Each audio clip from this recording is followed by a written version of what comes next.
And just kidding. The intro has locked me out. Oh no. Here.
And welcome to the energy that surrounds us. I'm your host, Michael, joined by Carla, my co-host, media How you extraordinaire. doing? So, welcome back, Carla. Thank you.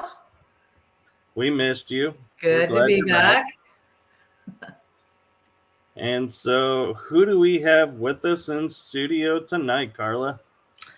We have Tammy Love. Hi. And she's joined by Little Miss and Little Jack. All right. Good to have you on, Tammy. It's good to be here. I really appreciate y'all asking me. You know, I don't know if you remember, but when you asked me, I said, are you sure you really want to do it? Positive. Roll the dice. Let's just see what happens. That's what we say every time. Yep, I was just saying on the the secret of our show. It's always a crapshoot. I'm here for the party then. It's all good. So, Tammy, tell us a little bit about yourself. Oh, gosh. Let's see. I worked I grew up in Fort Worth. I'm a native Texan.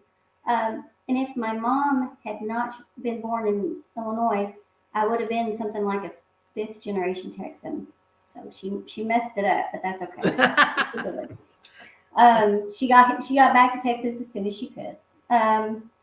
Let's see. I'm married to Kevin. We've got 3 girls between us. All of them are grown, and one little grandbaby, Tristan, a year and a half old, and just working. Did 30 years in IT, and not as a programmer. No, definitely not as a programmer. Way over my head.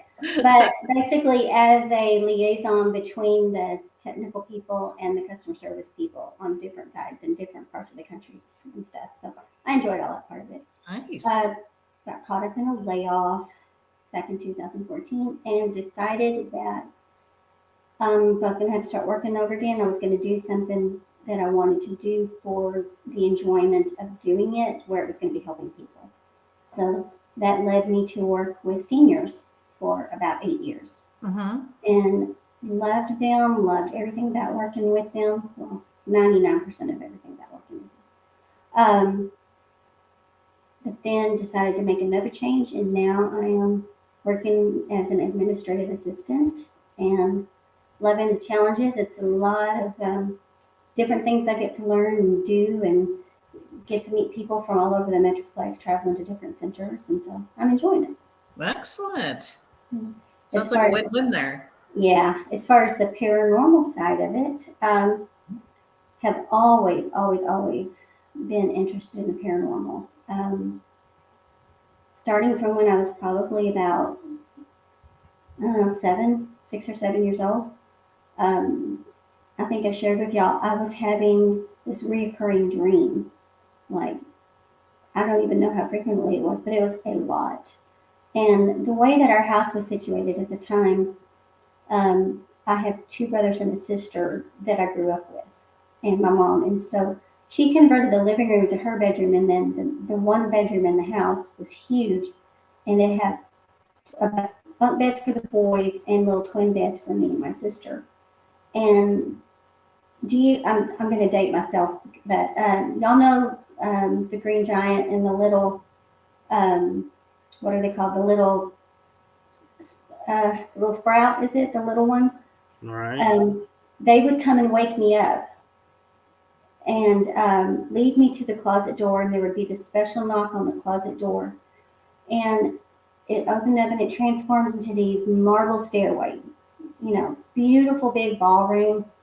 And at the time, Dean Martin and Jerry Lewis and Debbie Reynolds and Sammy Davis Jr., all those celebrities were very, very popular. And they were all at my party. And it was always a birthday party. And they wheeled one of those giant cakes out on the cart. And I was dressed in like, those really pretty old-fashioned nightgowns, the chiffon with the little matching gown and robe. And then you had the little fluffy house shoes.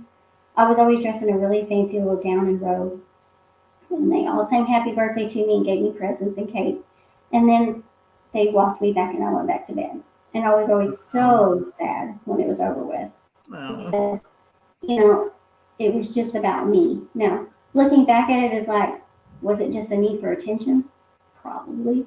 But I have since learned, and I truly 100% believe this, that I think spirits will talk to you on a level that you understand. It wouldn't have made any sense for them to come in and do all kinds of crazy stuff that was above my intelligence level at the time. So they, trying to help me out, gave me this gift over and over again. And I can remember when my dad died when I was 9, and my mom bought a house and we moved. And I just remember my little brother was the only one that believed me, Brian. And we were in the closet just knocking on the door. We're moving. You've got to come with us. And after we moved, I never had the dream again. So it had to be associated with a house. It just had to be. Yeah. And I had another reoccurring dream about black cats with no tails, little bobtail cats. But that one scared me. And I think that one was more of a warning And you ever had those dreams where you can't scream, but you're trying? Yes. So the terror is there, but you can't physically make any sounds. That's what I was doing. These Oh. little tailless black cats were everywhere, like climbing all over me and my cousin, and it was Interesting. yeah. Hey, But but before you go on, can I interrupt you for a sec? Yeah. Can you maybe explain to our viewers what they're seeing when the flashlight keeps coming Yeah, I on? was wondering if somebody was going to be curious about that. Okay, Yeah, so we've got some comments. yeah, I can't see the comments. I told you, I took my glasses off. There we So go. the little Mrs. Flashlight is this blue one over here, and Jack's is the silver one, and then I've got a cat ball that's in the middle. And this is how we primarily communicate, because I can ask yes, no questions, and they can turn the flashlight on to answer yes. Or if I ask them to, sometimes, a lot of times, they can flicker the light for me for different things. That's why I ended up with two of them, because it was easier for me to tell who was talking, because it's at different points in time, they both could be very, very animated. I probably had her for a couple of months before she ever interacted with me on the flashlight. I mean, she did once, but it wasn't on video or anything, and I have no proof of it. Yeah, they do. They want to visit. I can see that one because it's in black.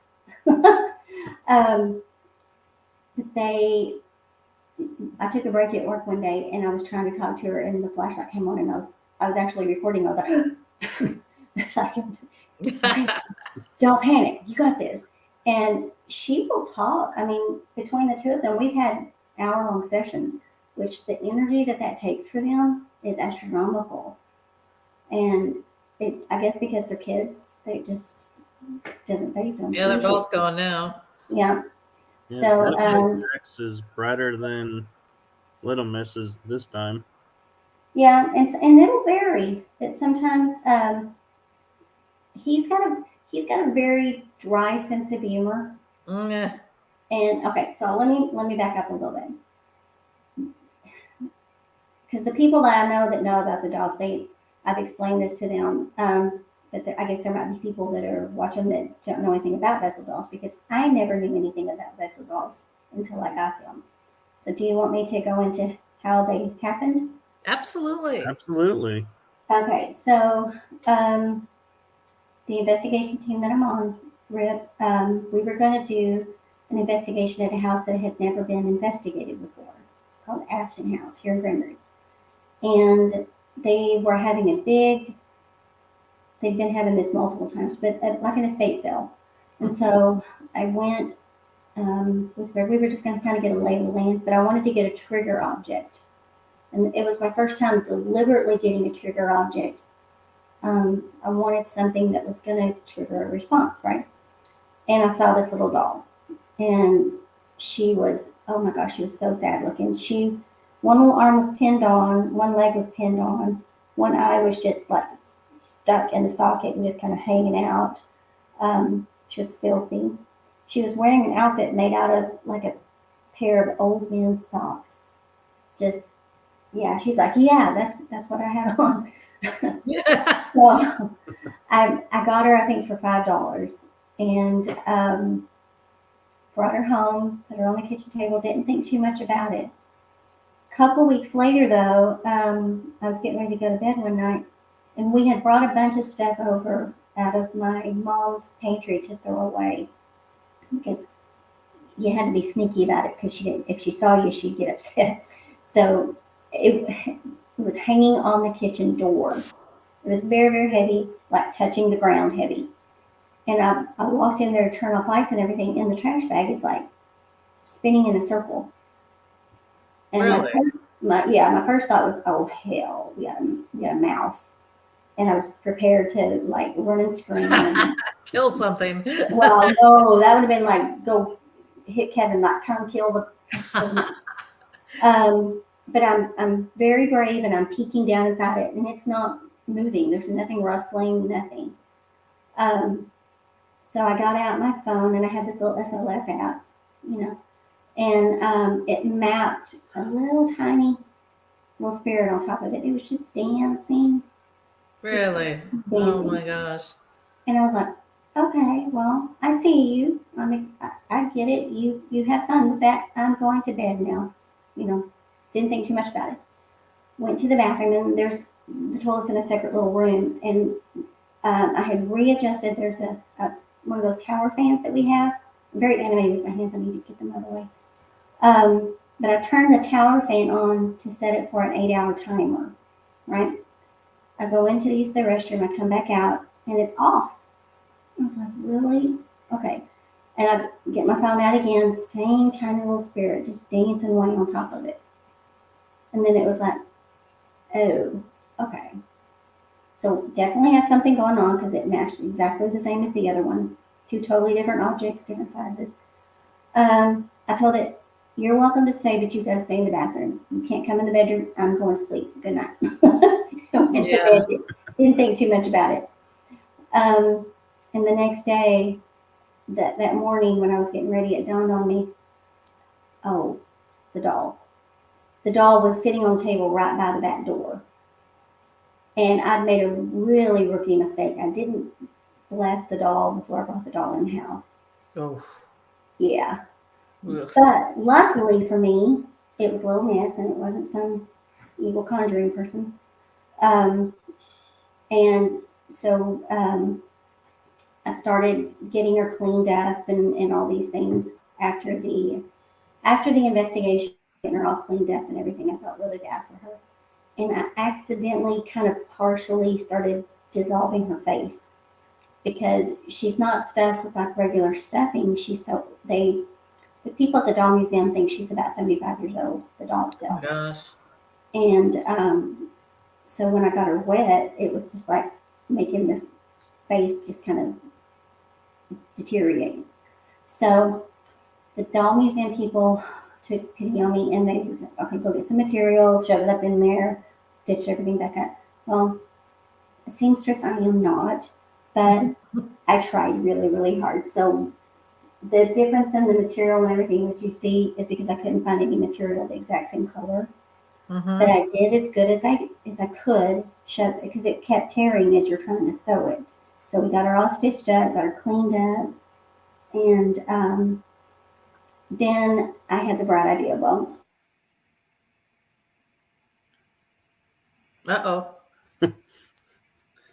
So we had this happen before when we were backstage. So She's moving. I'm not frozen on my end. Can you hear me? I promise I'm not frozen. You aren't now. You were. Okay. What happened? Okay. All right. So, but I got her all cleaned up, got her sewed up and everything. And then I had the bright idea I was going to make her a gown, get her some new clothes.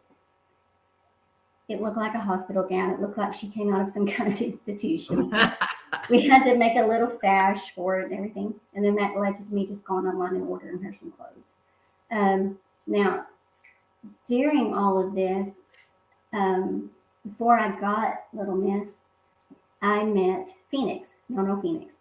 Uh-huh. And Phoenix had given me some insight about me that didn't make any sense to me at the time.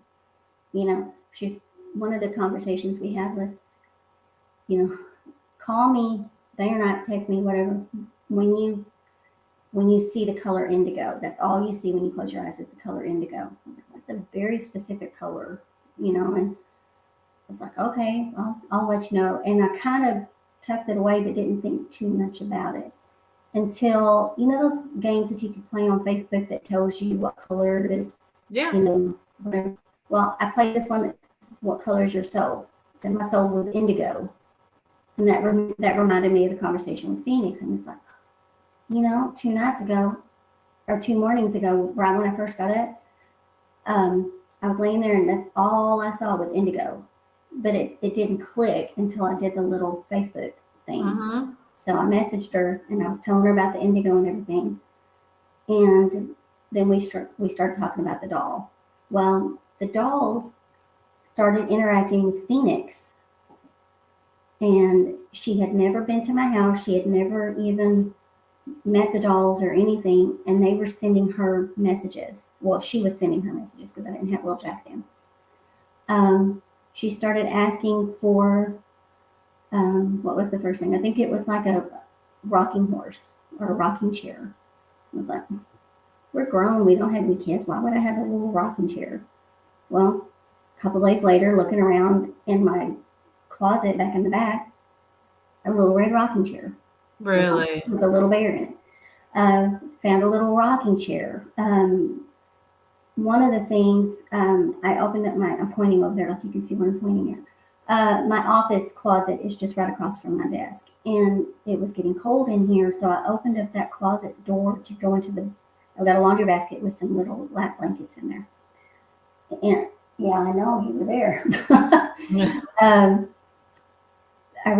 She had asked for a pumpkin, and this was September. I was like, if I get a pumpkin now, it's going to be rotten. It's not that I don't believe you, but if I get a pumpkin now, it's going to go bad. When I reached down into that laundry basket to get that blanket out, though, guess what was at the bottom? A little green ceramic pumpkin. I put it there probably 3 years before that and completely forgot it was in there.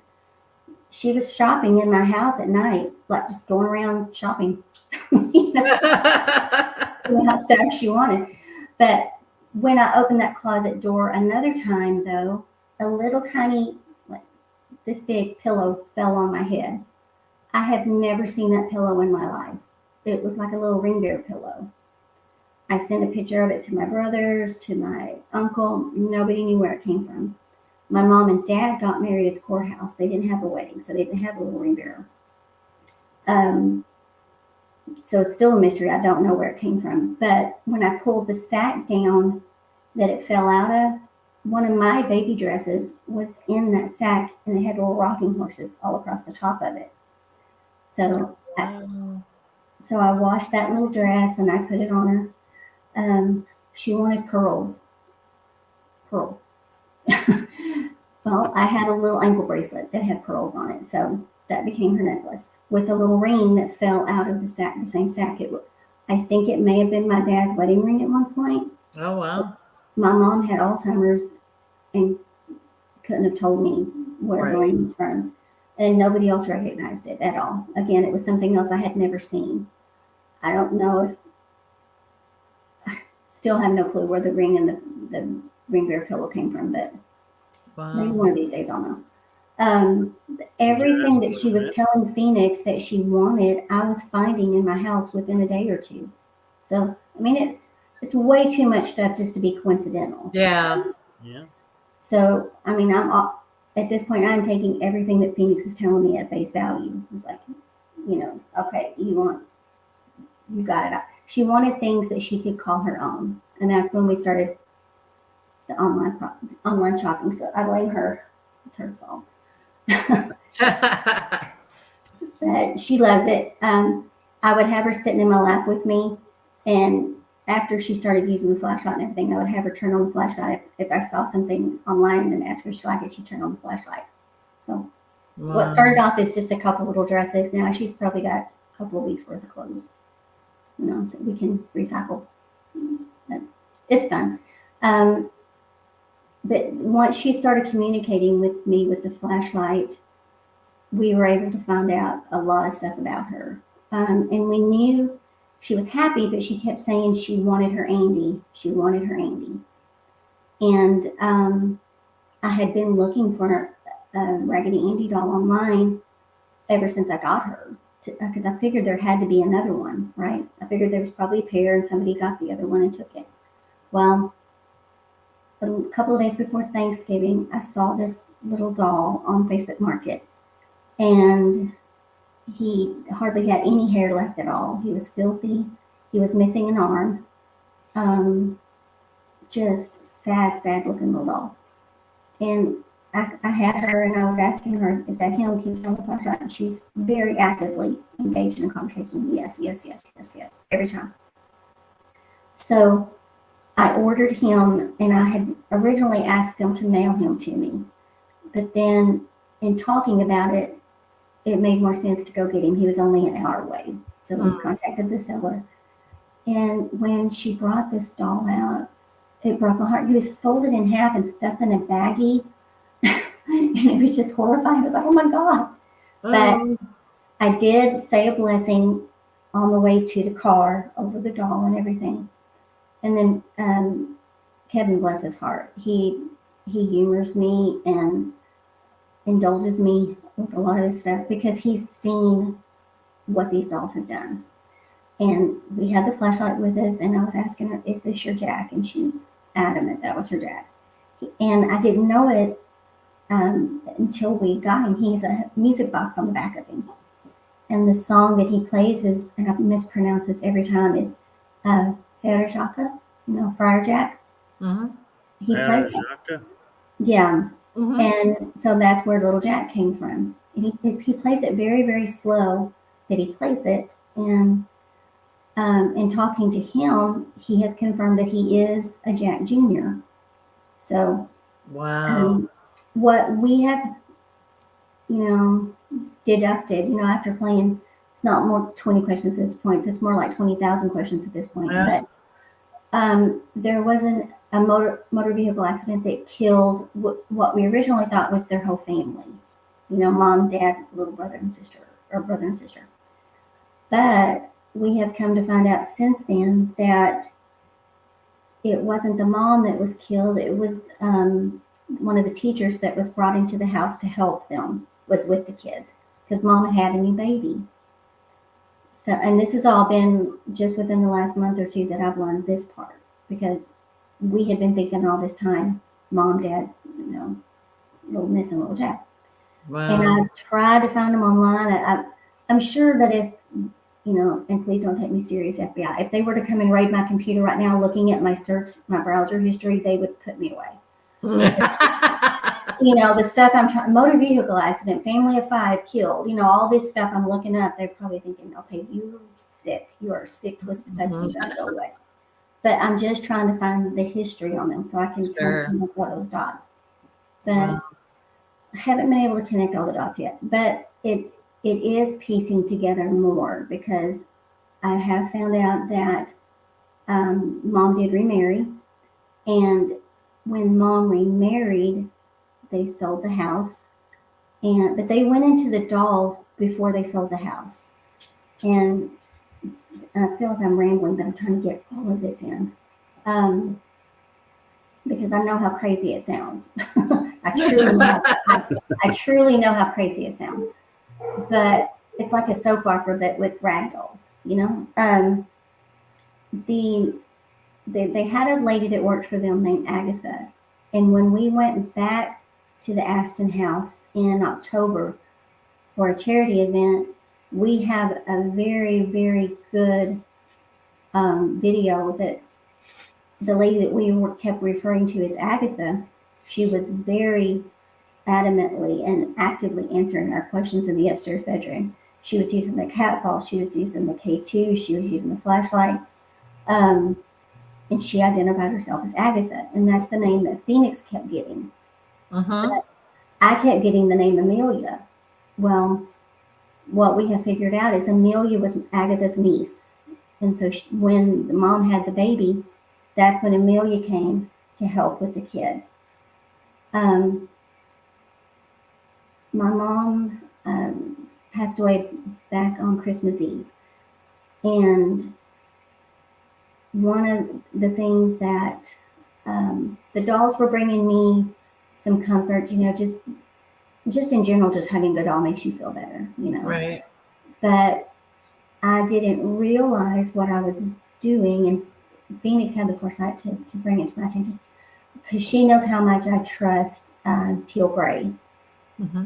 So she wanted me to talk to Teal to get her opinion on some things because she didn't want it to come from her. She wanted it to come from somebody else that was not involved in what was going on. Well, Teal put us in touch with a gentleman named Mark that lives down in Florida, who is, for lack of a better term, he is a vessel doll expert, which is what they have been identified as vessel dolls. And what he did a reading on the dolls just from a picture I sent him. And I do not know how this works. I don't ask questions on stuff like that because I'm not going to understand it. But he came and visited with them and did a reading on the babies. I call them the babies. And what he was picking up was that one of them is autistic, which I've never heard a spirit being referred to as being autistic, but it makes a lot of sense to me. And I'm not sure which one of them it is. I personally feel that it's Jack, just based on his sense of humor and the way that he responds to me sometimes. But I don't think that they used that word, back in the 60s, because what we found out, and they confirmed this again just last night for me, she was born in 56 and he was born in 52. They passed away in 64, which is the year I was born.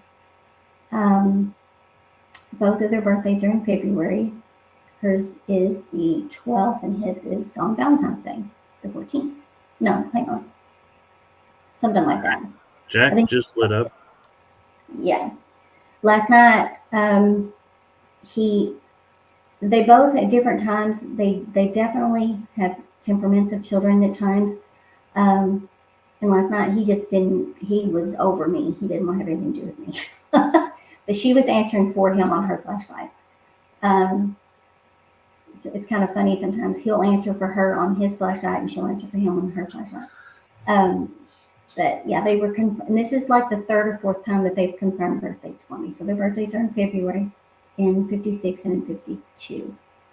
Because she was 8 when she passed away and he was 12. Wow. And when you keep that in mind, when you're working with them and talking to them and activities that you want them to get involved in, it makes a lot more sense the way I am with them, because I definitely have bonded with them. I don't know if they think of me as mom, but I think of me as their mom, at least like their foster mom. Jack has told Phoenix before. She said something about give Jack kisses for me or something like that. And I said, oh, he'll give you kisses. And she said, no. He said only his mom can give him kisses. And that's his flashlight that just went off. Yeah. So he will let me hug on him and he will let me kiss him. We take them with us sometimes. Kevin's pretty good about letting me take them with us. But you can imagine the looks that we get. But they have let me know that they can feel like cold. They can feel heat. They can feel cold. They haven't said that they can feel pain. So I'm not sure where the boundaries are about what they feel and when. But I know they can feel happy. They have let me know that they can dream. That they can sleep, but they don't always dream. Some of the stuff that I ask them is so off the wall. But, how often do you get a chance to interact with two someones, much less one someone, or one someone, much less two someones that are on the other side that can tell you about things? Yeah. Yeah. Right. That's amazing. Yeah. So do y'all have any questions? I kind of went through a lot of information and I'm sure I skipped over some stuff that I wanted to talk about. I was going to ask, when you introduced little Jack to little Miss, how did that go? The only thing I can tell you is a feeling that I had, and it was just like the word I kept hearing in my head is finally, finally, finally, finally. Oh, they're both lit up. Yeah, I think I truly believe that if I have no other role with them, it was to help them find each other. I think when they sold that house, that's when, and all the belongings in it, because something I left out. The dolls belonged to Amelia. Amelia pretty much hangs out at my house all the time now, is what we're told. And she comes into our sessions frequently. I have to tell her, not right now, I just want to talk to little Jack and little Miss, and then I will invite her to come in and talk to the session.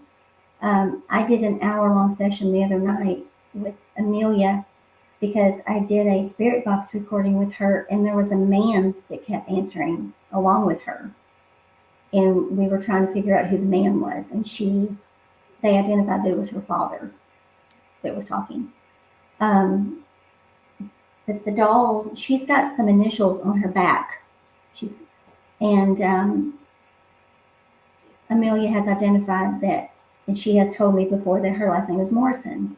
So they were her dolls. And so when she passed away in the accident, the dolls went to Agatha because Agatha was still alive. But then when Agatha passed away, that's when the dolls got sold. And so they just scattered, you know, and they just didn't know. I think my understanding of it is in the spirit world, they kind of knew where each other was, but they didn't know how to get to each other.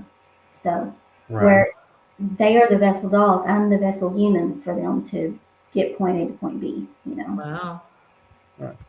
That's pretty interesting.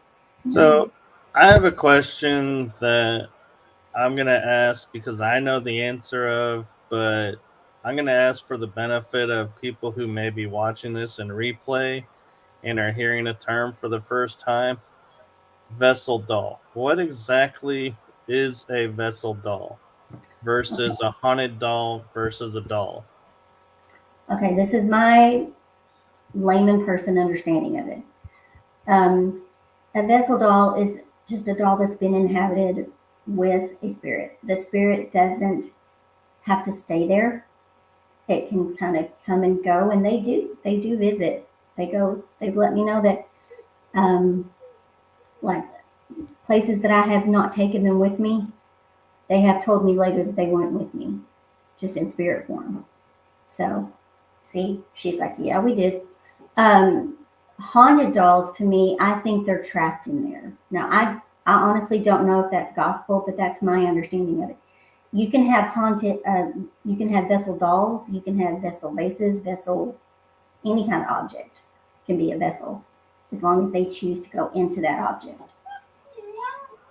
So, somebody meowing? That's my dog. He was at the groomer today and in daycare. Normally he's quiet during the show, but he's like, the dolls get to be on there while I'm not on there. Baby. They love our dogs. Our dogs are crazy, but they love our dogs. And they really love my daughter Lindsay's dogs, Lilibel and Ruby. They love them. See? They just, yeah, we do. Yeah.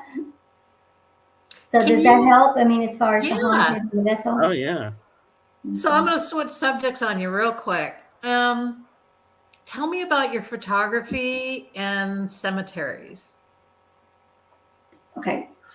It's a weird fascination, but I have always thought that going to the cemetery and taking pictures is just so relaxing and peaceful. And there's some very beautiful art in cemeteries. Some of the statues, even the really broken headstones and stuff like that, with the discoloration and stuff like that, it can be really, really pretty. So photography is kind of one of my happy places to go to. It's something I enjoy doing. So yeah, it's just, some people go to, cemeteries to visit loved ones. I hate to say this, I hardly ever do that because I don't believe that they're there. I think you can visit with your loved one anywhere. Now, that being said, since my mom passed away, I will probably go visit her headstone, at the cemetery to see her. But I'm really, really bad at going and visiting family at the cemetery because I just don't. To me, I'd rather just sit here and have a conversation with them, Yeah. But the New Orleans, oh my gosh, the cemeteries there were amazing to photograph. Galveston's got an awesome cemetery. You can't really put that review on Yelp, though. It's like, it's a great cemetery to photograph. Yeah. And be like, okay, lock her up. There's just some beautiful, beautiful things that you can see there. Even just the flowers and the trees and stuff like that they usually keep those up really pretty too. And it's peaceful. Some of the monuments that they have there are just. You can go out to my Facebook page. There's some of my New Orleans pictures. There's like one whole album that's just got cemetery pictures in it. Mhm. So Yeah. Yeah. When we were at Myrtle's Plantation, we went to the cemetery just up the street. Grace. It was amazingly beautiful. hmm It was It there's was just some really pretty ones around out in the country. Just little bitty old church cemeteries. I love those. it was Grace Cemetery, yeah. and the funny thing about it was at the time we were focused on just seeing the graves, and walking around and looking at some of the oddities. And I'm walking up to one of these kind of like mausoleum type um, tombs there, and all of a sudden you get one cat sound, and I'm like, "Y'all heard that, right?" And everyone's like, "Yeah, that sounds like a cat." And I'm like, "Yeah, but it's only once." And we never saw a cat, and we're like, how many cats will only meow or make a sound once? And That so sounds we like an Aggie joke. It's like, yeah, so we left and went to Myrtle's, and I didn't know I had the cat sound until I went to review. And when we were listening to the review, Annette, who put it together, reached out and said, "Oh, and by the way, behind you was a pet cemetery at the oh, church." very And so cool. we were like, that explains the cat. hmm You should have had a whole chorus of them. I know, like when my dogs start their they all join in. Cats do that too. Usually, when one cat starts, they all start meowing. Yeah. I think So Linda has a question for Tammy. we do. We have a first question in the chat room. Okay, let's Tammy, hope do I can your answer it. dolls do readings? I've never had them try to do a reading before, so I honestly don't know. They're responding. I'm sure she'd be like, sure, I can do a reading. Now, could we guarantee it?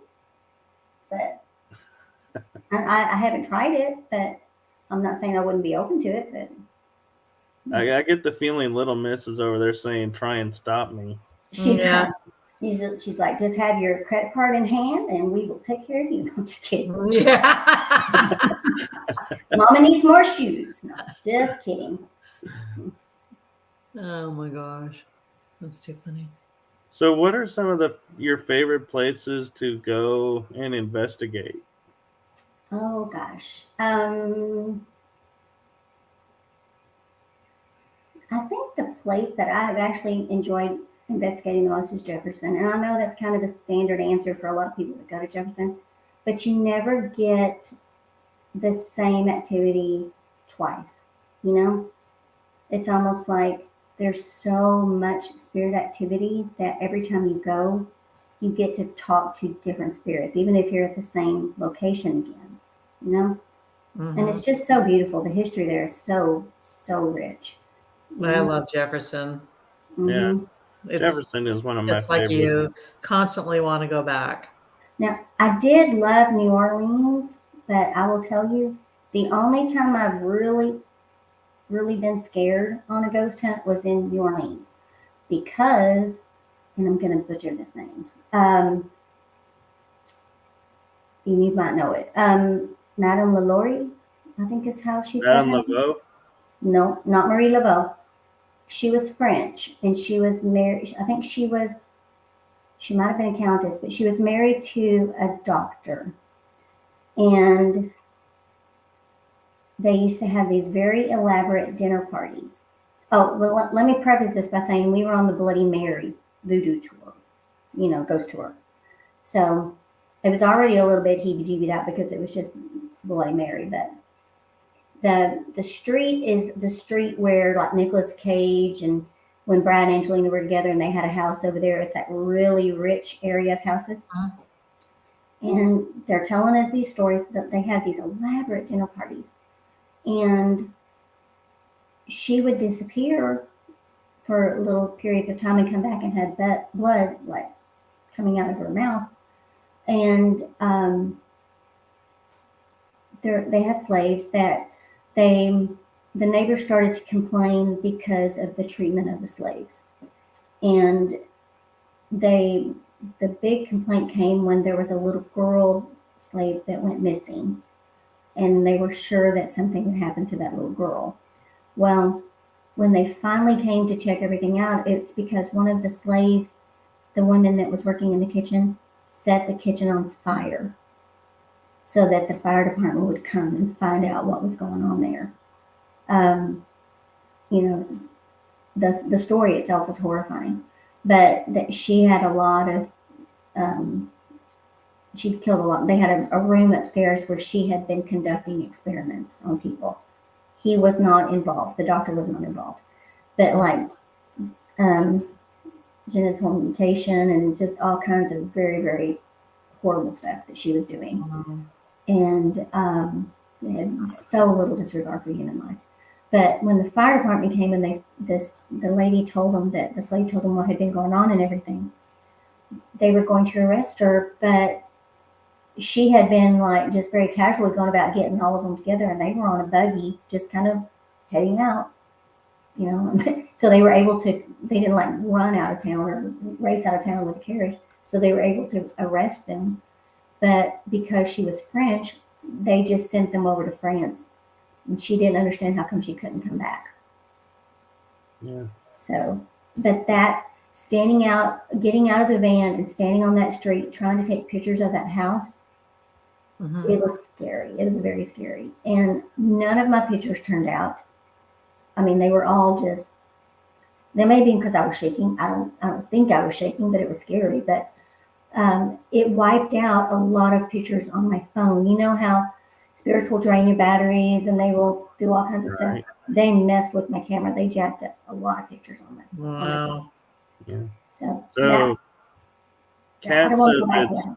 Delphine The Lowry, Lowry. Yes, that is her. and it's So, the Lowry Mansion. Yeah, go do some investigating on that. And I will not be going with you if you go to investigate. If I'm not mistaken, didn't American Horror Story do a series on her? I don't know. 'Cause it Maybe seems like a familiar story. Like I've heard the story. they've turned it into so many things. It was like a boys' home and all kinds of stuff, and it never, ever, ever worked out because of the amount of spirits and the whole negative horror things that were going on there. It was just horrible. Still gives me goosebumps. You can rest easy because Kat says you can no longer go in there. Good. Might be a reason for it. Kat, did you go in there? Have you been in there before? I can't read what she's writing. I think she was saying yes. It was on American Horror Story. The in Coven. Okay, Coven. Yeah, I can totally believe that. That place was the.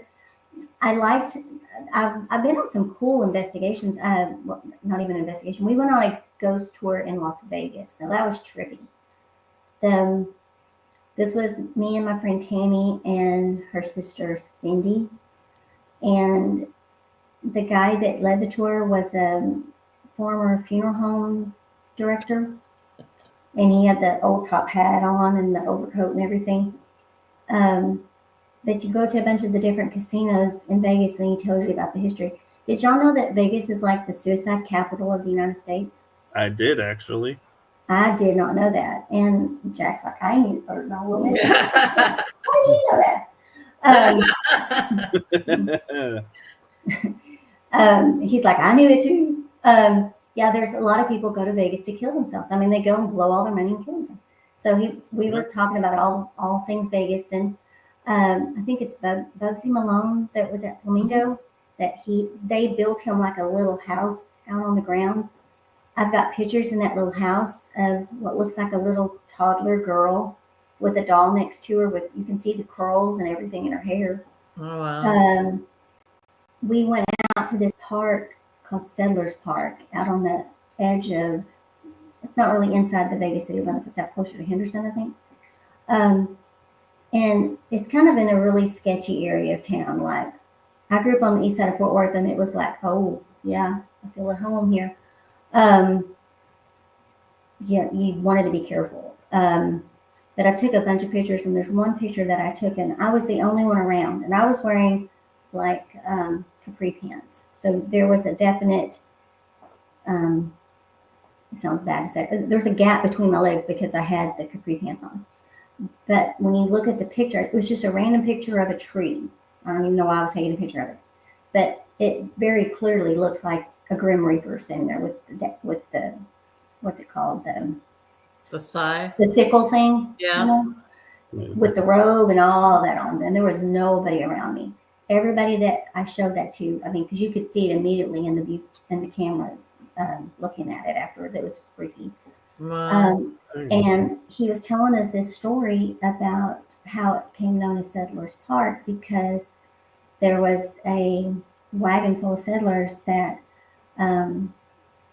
everyone was killed except for the mom. She was in the back of the wagon and they didn't kill her. And a lot of people have reported seeing her there and hearing her cry. Well, the whole time he's talking, I'm taking pictures of the picnic tables. And I've learned, don't question what you're being led to take pictures of, just take the pictures because something's going to show up. And sure enough, you can see in my pictures, especially when you change the exposure, you see the full, the bonnet, you see the sleeves, you see the apron on the dress and everything standing next to the picnic table. It's really creepy, but it's very cool at the same time. So, to clarify, the La Laurie Mansion, I didn't see it on American Horror Story. It was on Portals to Hell. So, Oh, that one's even scarier than American Horror Story to me. yeah. But I think And it's more real. Brian Rice has a question for you. Do the dolls fight with each other? And No. I'm wondering if it's arguing is the type of fight he's talking about. Well, it's my little brother. He's probably talking like we fought. No, I think he's very gracious with her, and he lets her have her way a lot because she can be a little bossy. That's him lighting up. Can you see that? He's like, yes, she is, and he is just. I think he is just genuinely sweet, and I think because she's really good natured. I'm kidding about her being a diva most of the part about it, but she is very funny and very sweet, and I think he is a really good big brother for her and just lets her have her way most of the time. So if they bicker between them, I haven't ever picked up on any of it. Okay. Well, Catherine says I was correct. It was part of the American Horror Story in the Coven episode. So thank you, Catherine, for Yeah. I'm gonna have to go back and see if I can find it and watch it. seen it on two places. So Kim has a question too. and Kim Smith wants to know, can you ask Little Miss if she enjoys you telling their story? Yes. Okay. Can you turn your flashlight off for me, sweet? I could ask you a question.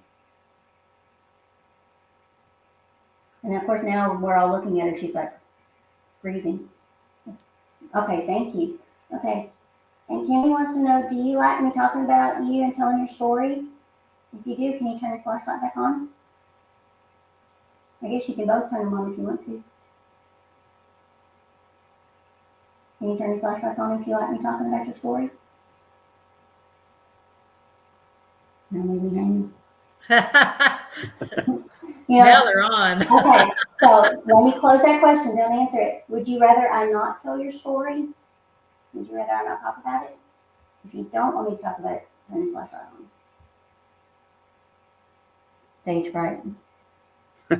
And Kim says they're shy. Yeah. They can be shy. Okay, I'm going to close that question. We'll come back to it. But Kim has been on the phone with me doing FaceTime, and they have answered questions for her. Now, so, that she's talked to them on the phone, FaceTime. She's met them in person. My friends Tammy and Jill, I had been talking about them meeting her to the dolls, and so it's almost like, okay, I don't mean this to sound disrespectful. It may sound disrespectful, but I truly don't mean it that way. It's almost like this is my coming out party tonight, because a lot of people know that I enjoy doing paranormal. They know I'm on a paranormal investigation team, but they don't necessarily know about my dolls. Surprise, I have vessel dolls. So trying to get the dolls ready and wanting them to be excited about it. And I wanted to tell my friends about it before we came on here because I didn't want them to hear it. Not that it's like something bad or negative, but I just wanted them to hear it from me so that they had a better understanding about it. Yeah. And they Right. actually talked on the phone with Tammy and Jill for almost an hour answering questions and just having a ball. Wow. So Linda has a question for you. Are you telepathic? I think I have moments when I am. Truly, I do. I think that, I used to say, well, something just told me, something just told me. Well, now I know what's telling me, who's telling me most of the time. I have all my life, I've been somebody that, people would just tell stuff to. People, strangers, I could go into a restaurant and sit there waiting for my food, and a waiter would just come sit down and start telling me their life story, and it happens a lot, and I never mind. But it's just like I always just thought it was so weird, and then it's like it's almost like I have some kind of beam that I'm putting out to the universe that's like, hey, come talk to me, because I can feel the energy in the room. I can feel when the energy shifts. It's something that I need to work with more. But I definitely know that I have moments when I'm telepathic, and I know that I lean towards being an empath. But am I using it to its full advantage? No, I'm not. I could be doing more with it. But I hear so many horror stories about empaths that, once you open that floodgate all the way, it's really hard to be around big groups of people and all that stuff because you can feel all the emotions and all the energy. I don't know if I want to deal with all of that. So Yep. I'm just kind of baby stepping it. Mhm. Yeah. And so Linda is asking, so you don't need to ask yes and no questions. I do for verification for me because um, it was brought to my attention that sometimes I ask leading questions. But as a mom, y'all know, you don't ask a question that you don't know the answer to. Like if the kid comes in with chocolate all over their face, they ate the cookie, right? So you don't go, have you been eating bananas? Because you know that they've been eating the chocolate. Um, it's more for my benefit that I ask the questions because I want that confirmation out loud. And a lot of times I record it because I know that I'm still learning and I'm still growing. And what I'm coming to terms with the fact that it is a gift. And so I want to document that journey because I do think it's a journey that I'm on. I do think that it's part of me becoming who I'm supposed to be. And in some form or fashion, I'm here to help them. Now, whether that's to help them find where their parents are, because I know that their mother has passed away since, she got remarried and she's passed away. The little baby that mom had was a little girl. I don't have confirmation on the name. Maybe they'll give me confirmation on the name. But what came to my mind was Sarah. But Sarah married after 1985, but I don't know the exact year. And Sarah has since passed away. But I'm saying Sarah, the sister's husband is still alive. Now, if I could track down that dude, I would be so happy. I've got to have some time and devoted effort spent doing the legwork tracking the people down because I do, like I said, I do searches and I look and I look and I look, but these are all mostly late at night, and you can't stay up till 1, 2 o'clock in the morning every morning. Eventually your body just says stop. Right. So, so if any of y'all want to go investigate, feel free. But Amelia Morrison was the teacher's name. I know that her father said that he was not from Granbury, but he lived close by. The kids have told me but Saginaw before, but I don't know if that's Saginaw, Texas, or Saginaw, Michigan, or. Yeah. And when I say they told me Saginaw, we were literally listing off city after city after city. Does it start with this letter, this letter, this letter? Then you get to the letter it starts with, and then you start listing off cities that start with that letter. So it's always chopping it down, whittling it down. Right. Well, I hate to say it, but we are at our hour, and so I know. I don't know. Do we That have went more really fast. questions to keep going, or where are we at? I'm fine if anybody wants to, has any more questions. Yeah, she's still here. I told you, y'all, she's here for the party. She is dressed and I want to show y'all real quick though, because she picked out her outfit, I wanted to show y'all. Look how That's so cute. That is cute. So she literally, when we were listing off outfits, that's what she lit up on that she wanted to wear. And I'm pretty sure that she convinced him to wear this because he has not worn this before. He looks a little snappy. Yep. He actually got a hair transplant when I got him, because I don't know another way to explain it other than I could feel how self-conscious he was about it. You can imagine as a 12-year-old when your hair is like just little patches back there. And so there actually is a store online that just has nothing but doll parts, and it's kind of creepy if you really stop and look at all the. So we didn't spend a lot of time on that website, but they do have wigs, and he's agreeing with you. Mm-hmm. He's commenting. Yeah, he's commenting. But you could just feel a change in his whole demeanor after we got his new hair, And the reason he's got this bandage up here is because he was so dirty, and when we were trying to clean him up, he started dissolving too. So we stopped doing what we were doing and just put a big fabric patch on it. So that way he wouldn't dissolve. But he's got a very injured leg that we're still trying to figure out what to do with, because his leg is basically broke in half. And yeah, I mean, you can't sew it back together because it just keeps tearing. So we're either going to have to do a leg transplant or just cut that leg off altogether. I don't know. And because this is my first time dealing with vessel dolls, I know that she had more reservations about it than he did. She was really freaked out about the whole thing, because I ordered another Raggedy Andy doll thinking that I would just take those Raggedy Andy legs off and put it on him if he was cool with it. Everything was, are you okay? Are you okay? Are you okay? Over and over again. But the doll, even though they're the same height, it's like he's got tree trunks for legs and his feet were like this much bigger. So it wasn't going to work. But yeah, so I don't know if his legs have anything to do with his spirit. I think his spirit is wherever he is, the majority he is.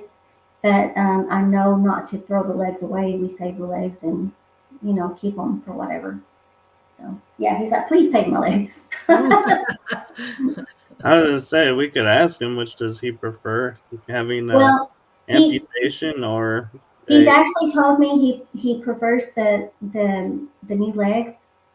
But then that gets into, okay, well, if we're gonna get you new legs and he's got another arm, do you want another arm since you're missing an arm? And he kind of goes back and forth. So we haven't bought another Raggedy Andy doll because I want to buy it in person instead of online. Yeah. And I do know that it freaked her out. So we've just got to tread carefully on that one. Yeah. So Linda Judd commented, learning how to close is just important as to how to open. You choose your level of involvement with your gift, and learning how to close is kin to having your boundaries defined, which That's is very true. Very, very true. I have a little speech I say every time that we get ready to do a session. And basically, I am letting the spirits know who is welcome and who's not welcome. And then when we get ready to close the session, I thank everybody for talking and thank them for the time. And the session's now closed. And if you are here and you're not part of my family or the dolls, then I'm sorry, you're not welcome to stay. Except for, we've got Miss Amelia hanging out. So she's saying yes for Miss Amelia. And Okay. I thought about putting the K2 out for Miss Amelia, but it gets very convoluted when all of the stuff starts going on. Yeah. But she knows how to use all the equipment too. Right. So Brian commented, I've got an early morning. It's been interesting. Good night. Bye, Brian. Love you. And let's see. Kim says, thank you for sharing, Tammy. You're welcome. Love you. Bye. And Linda says, talk to a seamstress for ways to patch or replace the leg. I will. Right now, I've got a sleeve on it, which I didn't even know there was such a thing. I don't know if you can see it, but you see right here, that's the stuffing part of it. This is a sleeve that's over his leg that, because his leg is taped where it actually split. I mean, so the whole thing just like that. Yeah. And so we taped it up and then we put the sleeve over it, kind of like a cast to hold it in place for now. Yeah, it's TBD. We got to figure out what we're going to do with it. But we just kind of, no pun intended, we put a pin in it and paused it for a minute just to figure out what we want to do, how he wants to proceed. Because I want him to do what he wants me to do with it. Yeah. Right. And so Linda says, thank you, Tammy, for sharing your babies. And Corey Wells says, I'm completely intrigued. Good. I'm glad. Thank you, Linda and Corey. I appreciate it. If y'all got more questions, reach out to me. I'd be happy to talk to you or share videos with you. I am working on a YouTube channel for them. I've got all the videos that I've done in one location, but there's some other stuff out there as well. And I haven't been able to spend enough time with it yet. I want to just, because I've got 2 different channels out there and it won't let me add another one right now. So I'm trying to figure out how to just get everything off of one channel that I don't want and put it on the other one and just make one specifically for the babies. So stay tuned for that. Yeah. Sounds to be good. honest, I'm not sure about taking. I mean, you can delete stuff. So what you can do is download from the one channel to a file, and then delete it, and then upload it to the other channel. That's about the fastest and only way I know to transfer from one to the other. Okay. I wonder if could you transfer a whole playlist from one to the other? Like if you moved them all to a playlist? I'm not sure because I strictly do videos. I don't do playlists. So if anybody in the chat room is familiar with Facebook, They're answering like they know. I don't know. If you know the answer, if you could please help us out. Yeah, I am determined to figure that out though, because there are a lot of videos that I want to share. There's a couple that are private, and bless her heart, I took somebody out the other day that was a subscriber because there were some videos I put in there that I wanted to just keep private for now, and even though it says that she couldn't see them because only the people with the link could see them, I didn't trust it, so I just took her out. But I'll have to send her a message and explain to her, like, I'm sorry, I'm not trying to be mean. I'll add you back. Well, you can try doing unlisted, and that's like just their. That's what I did. I had them unlisted, and then I wanted it to be private because it said anybody that you share the link with, and I'm like, well, what if somebody I shared the link with gives it to somebody else, and I don't want the other person to see it? So yeah, right. They were talking top secret stuff, like we could tell you, but we'd have to kill you kind of stuff. So Again, FBI probably loves me. Yeah.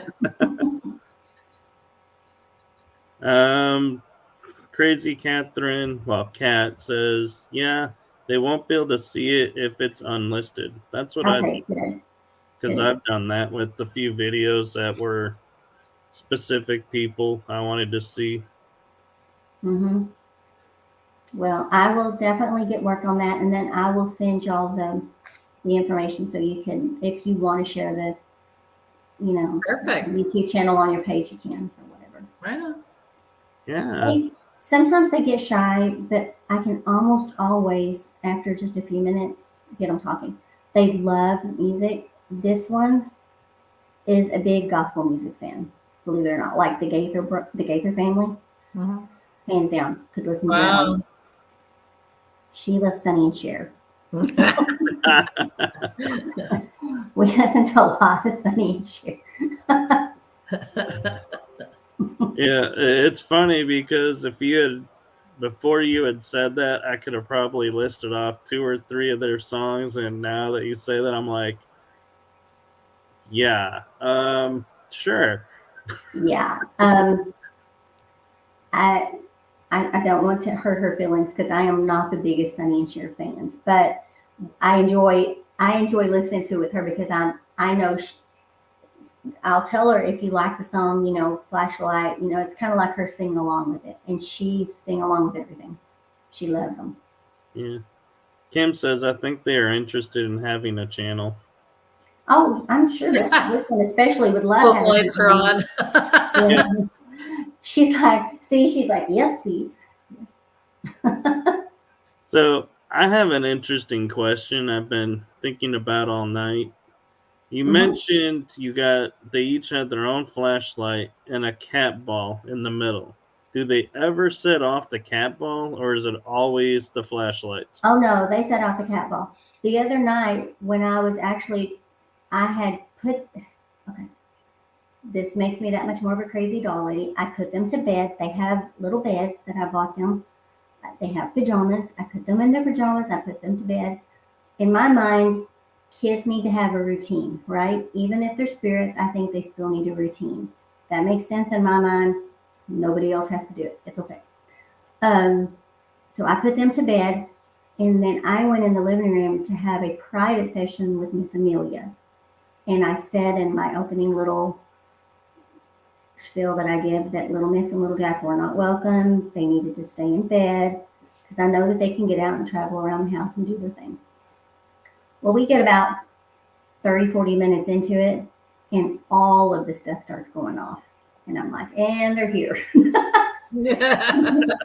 it's just like the cat ball kept going off, and then they'd set off the K2, and then the flashlight would go off. And because I had Miss Amelia on one flashlight, and I had Mr. Morrison on the other flashlight, and they were not using the K2 and the cat ball at all until these two came in. So when I started asking questions, I said, okay, you're not in trouble. I just want to verify and make sure that it's y'all and that there's not somebody here that's not supposed to be here. They were having a field day with it. Just this one especially, Jack loves the cat ball. She likes to do it, but she has more fun with the flashlights. He loves the cat ball. Right Very on. cool. So Linda says, good luck with everything. I'm sure there's a doll seamstress online. Try the website, thedollseamstress.com. Oh, wow. I'm just really scared to take them to somebody that I don't know. For one, I don't want them to get freaked out if they find out they're vessel dolls, and I don't want to keep that information from somebody in case something were to happen at their house or something.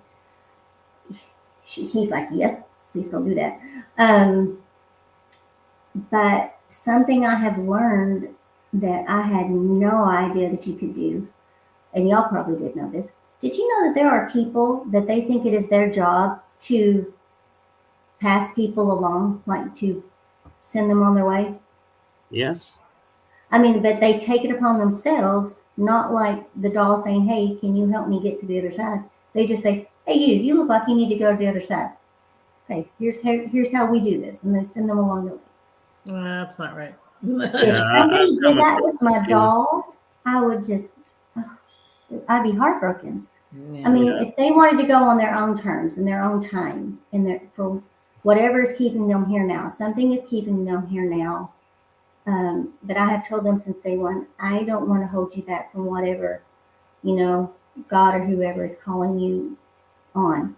But I don't want just some Joe Blow on the street to take it upon himself to go move my babies along. That's not your business, Joe. Keep it moving. Right. So, And Linda's correcting her statement of saying she's suggesting to chat with them to get ideas about what's possible to do with okay. the repair. Okay, yes, I can do that. That's a good idea. Thank you. My mind immediately goes to the worst case scenario. Yeah. That's And all those years. I will admit something right now that I rarely admit is I have the gift of helping spirit to go to the other side, and I used to do that a lot. But I would always ask the spirit and the I'm trying to think of the essence of the owner, what they want, and if they want them to cross, because I felt like you're saying, it's really weird to walk up to someone and go, "You have a spirit with you. Would you like me to cross them?"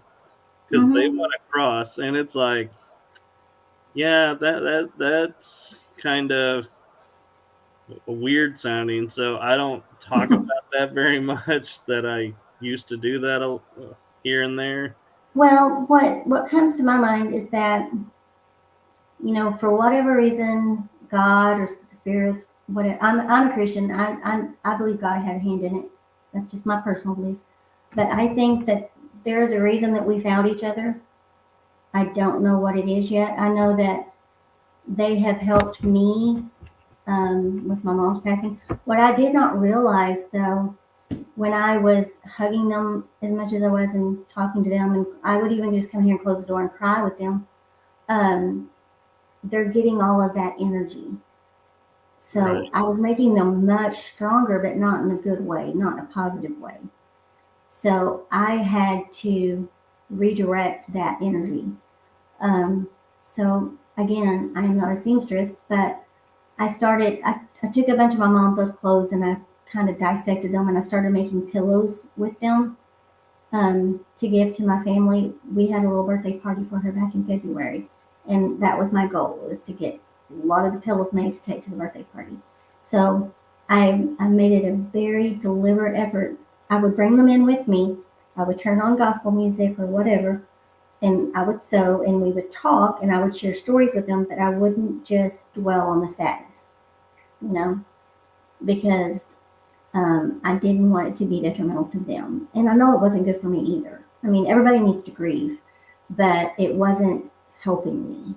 So I needed to channel that to something that was more positive. Um, they both got to know her. And with her Alzheimer's, in a way, it was kind of a gift that she had that suspended reality. She never questioned whether they were real or not. I told her, Mom, they can talk to me by using the flashlight. Well, that's cool, you know? And she would sit with them and talk to them and sing to them. And I've got so many videos of her with these dolls. And so I know they were grieving too.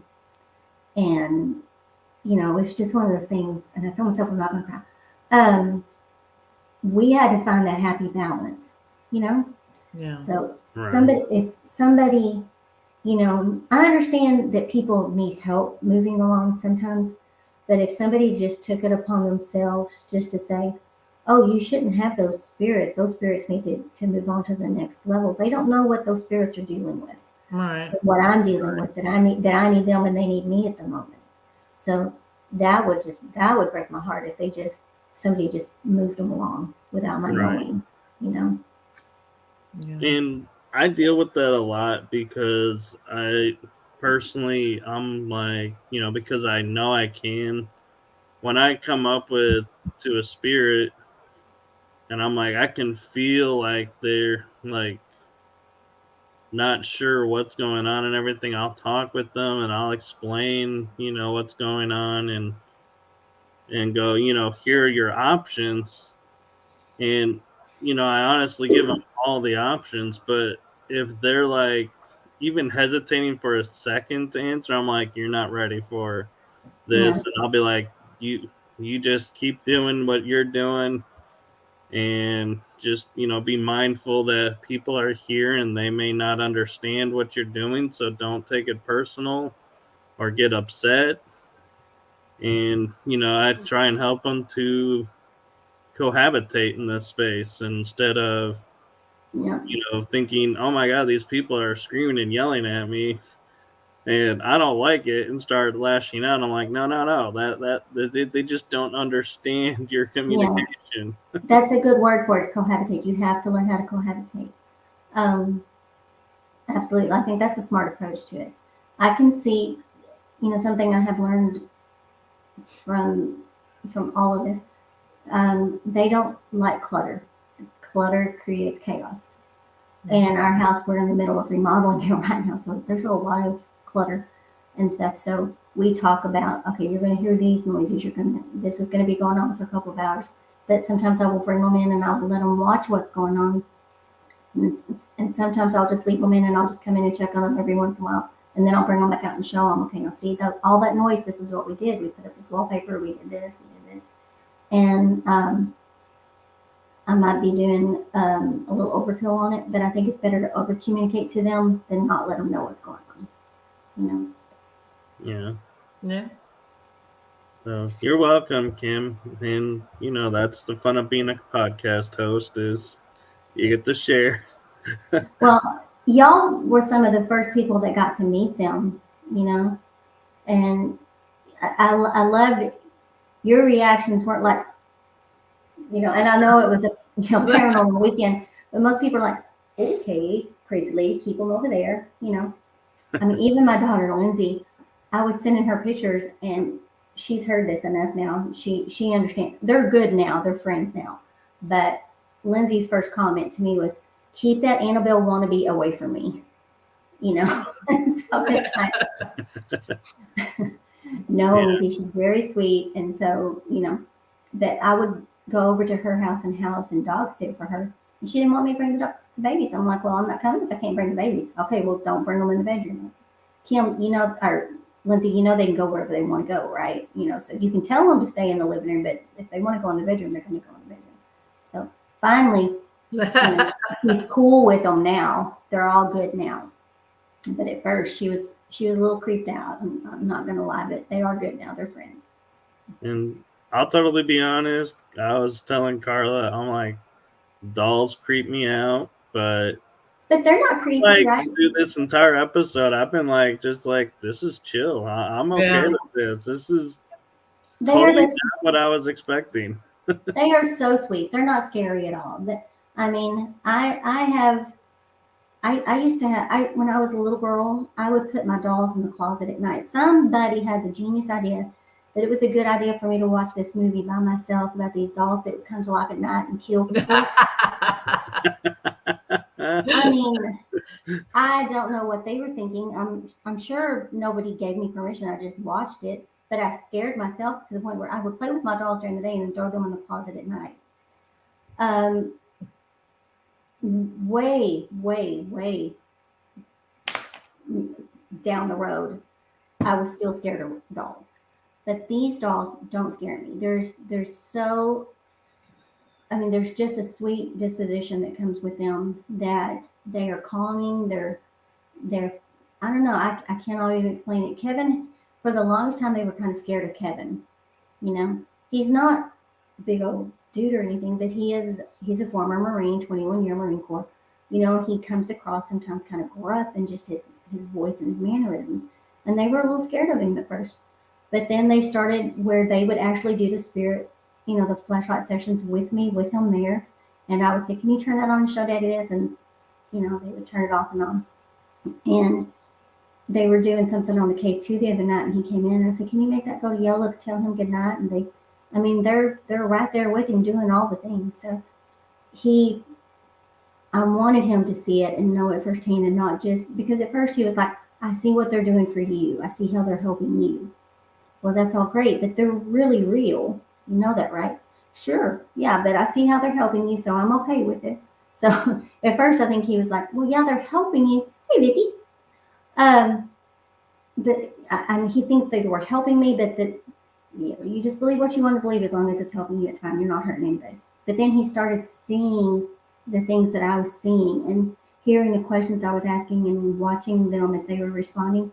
They joke with him. They will, can you turn this on when Daddy gets around the corner and make it light up? And, it's funny to watch them interact because he absolutely 100% knows that they're real now. So I don't know how else to explain it, but he went into it just humoring me, and now he's a believer. So Vicky says, "Thank you, Tammy, Carla, and Michael. Very interesting. Tammy, would love to go on a ghost tour, investigation, or cemetery walk with you sometime. Good night, all." Oh, let's do it, Vicky. I'll get Thank with you, you. We'll Vicky. do it. We'll make it happen, right, Carla? Yeah. Michael? All right. Yeah, we can make that We can happen. make it happen. You're talking to two people right there. They got the hookup. They can hook you up. Vicky.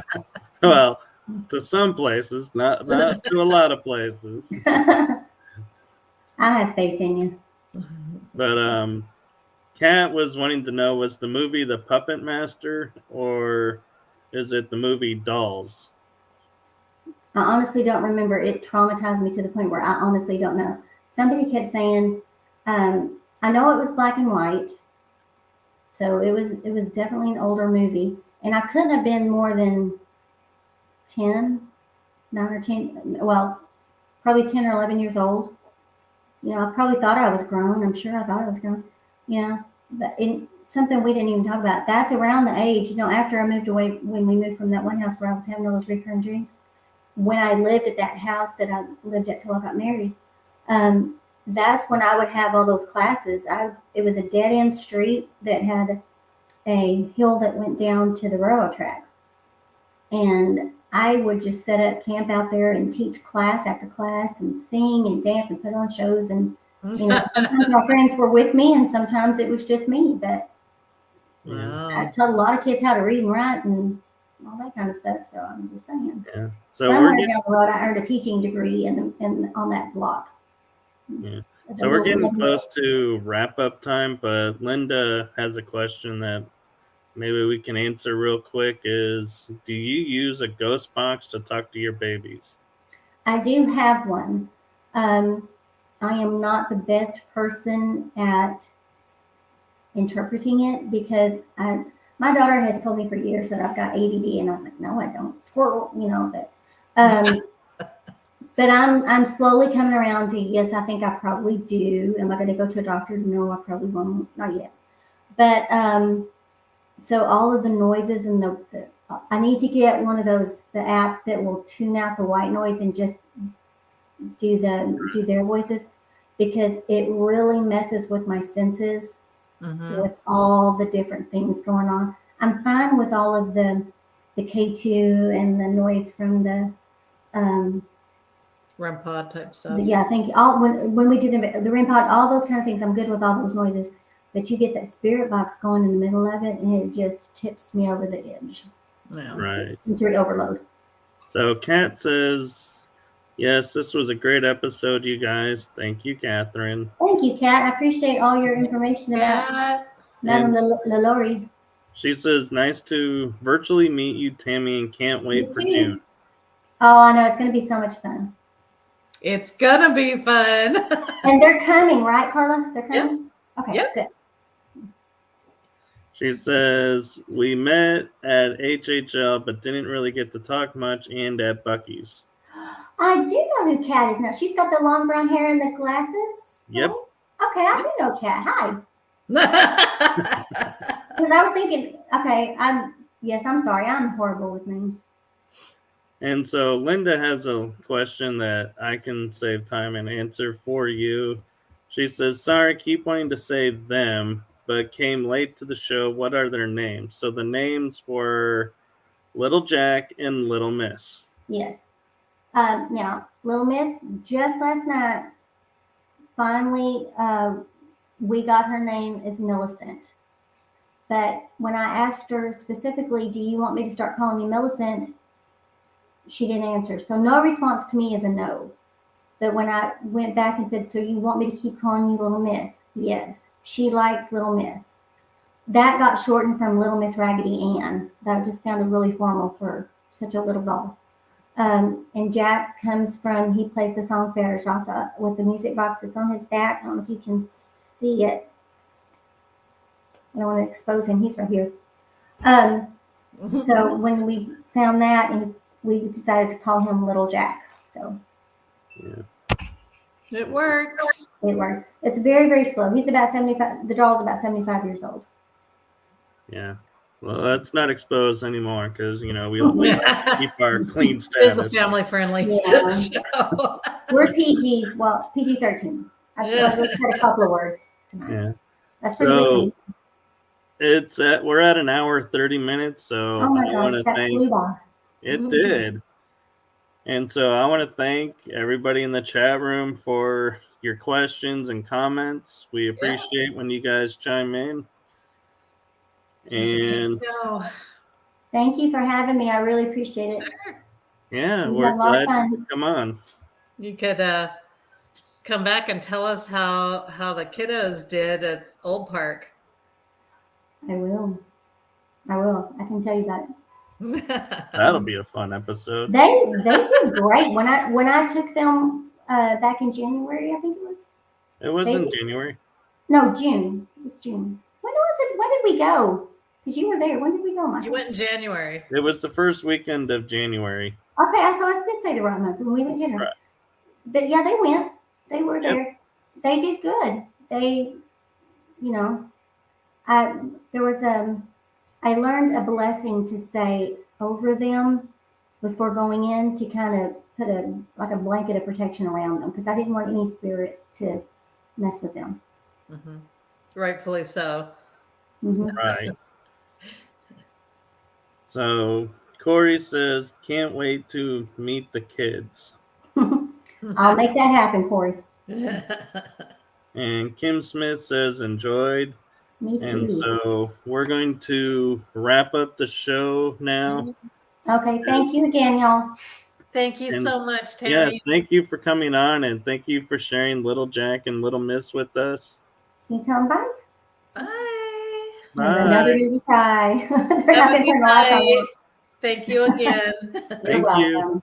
Bye. Bye-bye.